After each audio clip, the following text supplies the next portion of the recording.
تقييم لعيبه الزمالك النهارده امام بتروجيت يا جماعه بعد ما فزنا عليهم 2-0 اخيرا، يعني اخيرا فزنا في الدوري المصري، دي حاجه بسطاني جدا. بس طبعا ده ما ينكرش ان احنا النهارده بجد يعني في لعيبه كانت وحشه قوي، وحشه جدا. طب خلينا نبدا ونقيم المدير الفني كابتن معتمد جمال. كابتن معتمد بصراحه عمل تشكيل مش مرضي قوي، عشان هقول لكم ليه دلوقتي. بس على سبيل التغييرات كان سيء جدا لابعد الحدود، غير الناس الكويسه وساب الناس الوحشه في الملعب. فبالنسبه لي المباراه دي 2 من 10 لكابتن معتمد بصراحه. طيب نبدا بحراسه مرمى نادي الزمالك وهو محمد صبحي. انا مش فاهمه الصراحه محمد صبحي بيلعب ليه، مع ان المفروض يعني كان اللي يلعب عواد، صح؟ جميل قوي. مش فاهمه صبحي لعب ليه بصراحه. هتحس ان احنا بنلعب الصعب العواد والنلعب السهل لصبحي.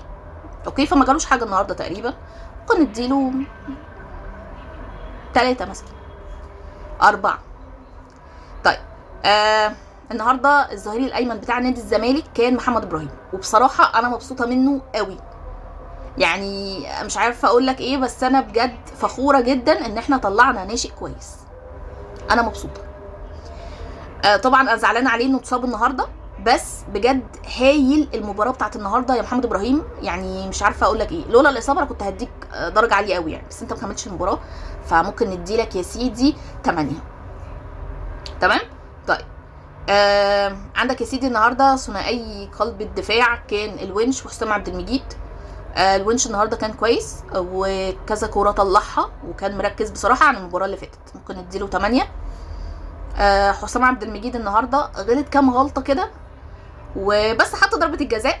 هو خد رجل المباراه، بس انا بالنسبه لي هو مش رجل المباراه عشان نكون متفقين، بس فاحنا ممكن نديله حسام 8 عشان حط ضربه الجزاء، لكن لو ما كانش حط ضربه الجزاء كانت هتنزل شويه. ماشي. طيب عندك يا سيدي الظهير الايسر بتاعك النهارده في نادي الزمالك كان احمد الخضري، وده على عكس المتوقع، لان كان المتوقع ان ايشو هو اللي يلعب، لانه بما انه اتحط في القائمه فهو جاهز. بس النهارده كابتن معتمد جمال فاجئنا كلنا ولعب الخضري بصراحه، ودي كانت غريبه. غريبه ليه بقى؟ لانه دي اول مباراه ليه بشكل اساسي، فانا اتخضيت بصراحه عليه، قلت الولد هينزل بقى ايه خايف ومقلق. هو بصراحه نزل خايف ومقلق، بس تحسه كل دقيقه بتعدي عليه في الملعب بيتقل، بياخد ثقه اكتر. فبصراحه كان كويس، ممكن نديله 6. ان شاء الله في المباريات القادمه هياخد نسبه اكتر ودرجه اكتر، لان هو بصراحه كان كويس. طيب النهارده نص ملعب نادي الزمالك كان عباره عن محمد اسماعيل جنبيه شحاته، ودي كانت نفس الثنائيه اللي لعبت المباراه اللي فاتت قدام المصري. طيب محمد اسماعيل النهارده بصراحه احنا مرمطناه في الملعب، يعني لعبناه ديفندر ولعبناه ظهير. ليه؟ لان الظهير بتاعك اتصاب. ماشي، فبصراحه الولد اتمرمط معاه، فانا ممكن اديله 8 عشان المرمطه دي بصراحه. ماشي، تعب قوي محمد اسماعيل، انت بتلعبه في مكان غير مكانه وبعد كده لعبت في مكان غير مكانه تاني، فبصراحه انا مش فاهماه، يعني احنا جينا عليه بزياده النهارده. ما كانش مركز شويه في كام كوره قلشت منه، في كام بتاع قرار كان غلط، بس هو بصراحه بيلعب في مكان مش مكانه، فبيقاتل بكل فدائيه بصراحه. 8 شحاته ما كملش المباراه واتصاب، بس هو كان كويس قبل الاصابه، ممكن نديله 7. النهارده عندك ادم كايد كان بيلعب في مركز 10 صانع المفروض الالعاب. النهارده ما صنعش العاب خالص، وما كانش بيلعب كوره، وكان بيفقد الكوره، وكل قراراته غلط، وكل تمريراته قصيره. فبجد انا مش فاهمه خالص ليه كمل 90 دقيقه. تحس ان المدرب حتى مش بيتفرج زيه زينا، لا عشان هو لو كان بيتفرج زيه زينا كان هيشوف انه ادم كايد النهارده مش شايف اصلا، وبالتالي كان اول تغييره هيقرر انه يعملها كانت هتبقى ادم كايد. بس طبعا بما ان المدرب مش مركز وتقريبا مش عارف ياخد قرار صح، فساب ادم كايد طوال المباراه، ودي كانت صدمه بالنسبه لي. فادم كايد النهارده 1 بس، دي عشان الكوره اللي كانت هتيجي جون، عشان كانت حلوه بس هي ما جاتش جون، فعشان كده ما اديتكش درجه حلوه. مش بس هو 1 ليه؟ لان انت طوال المباراه كنت زفت بصراحه. ماشي، حتى الرفعات بتاعتك يا اخي زباله.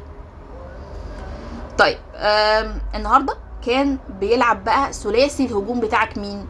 عدي الدباغ واحمد شريف وناصر منسي. طبعا التوليفه دي تخضك في الاول، بس انا كانت عجباني.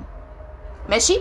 طيب التوليفه دي كانت حلوه قوي. الشوط الاول كان فيه كده هتحس مرونه، بمعنى يعني ناصر منسي ينزل عدي هو اللي يطلع قدام.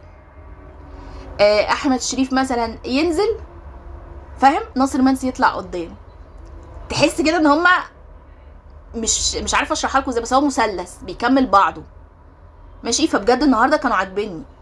عدي النهارده طبعا جاب هدف. الهدف كان ممكن يقلش عادي جدا، وهو ما كانش هيعرف يحطه اصلا لان هو ما بيعرفش يجيب الانفرادات، بس هو اللي جاب الهدف.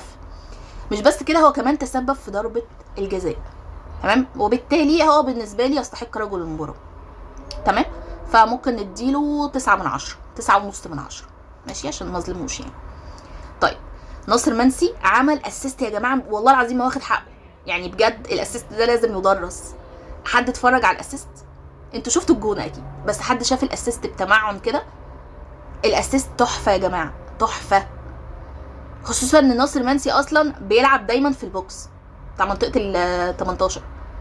كون ان هو يعمل اسيست حلو كده عجبني بصراحه، عجبني قوي. انا هدي ناصر منسي بصراحه 9/10. طيب احمد شريف انا بيعجبني فيه حاجتين ماشي. هو فيه غلطات كتير يعني، احمد شريف من اللعيبه اللي عندها برضو مشكله في الفينش ماشي، بس انا بيعجبني فيه حاجتين بصراحه.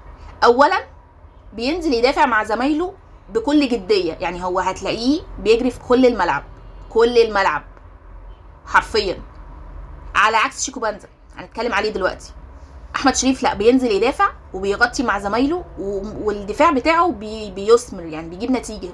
مش بس كده، هو بينزل يقطع الكوره، يعني لما بيلاقي ان مفيش كوره اصلا بينزل يحاول يقطع، تمام. بيدي لزمايله، مش اناني، ودي حاجه حلوه برضه. فممكن ندي احمد شريف 7.5. طيب طبعا تبديلات النهارده زي ما قلت كانت زفت، ما فيش وصف تاني بصراحه. نزل بزيره وكان وحش قوي، وحش قوي، ف0/10. نزل شيكو بانزا وكان وحش جدا كالعاده، فهنديله 0/10.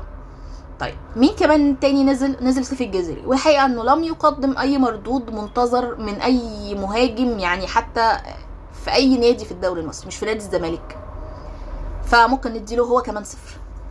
النهارده البدلاء كانت برعايه 0/10. طب كمان نزل محمد السيد، وبصراحه ما اقنعنيش قوي بصراحه يعني خالص، بس يعني ممكن نديله 3/10 لانه كان في كام كوره كده عملها كويس. النهارده مش عارف، الواحد مش عارف يقول ايه. النهارده بصراحه كان في كم يعني تغييرات بسبب الاصابه، انتوا مش متخيلين يعني، اللي اتفرج على المباراه هيعرف كلامي. عامه الحمد لله ان المباراه خلصت بفوز الزمالك، دي اكبر مكسب في المباراه، او المكسب الوحيد في المباراه، تمام. ان شاء الله نفضل نفوز كده ونعود لسلسله الانتصارات. احنا كده يا جماعه فاضل لنا نقطه بس عن الاهلي، يعني احنا كده بنجري ورا الاهلي بنقطه، فاضل لنا نقطه، بس احنا متساويين في عدد المباريات. فاضل لنا نقطه، يعني لازم نفوز في كل مباراه يا جماعه، وان شاء الله الاهلي يتعثر عادي يعني، ماشي.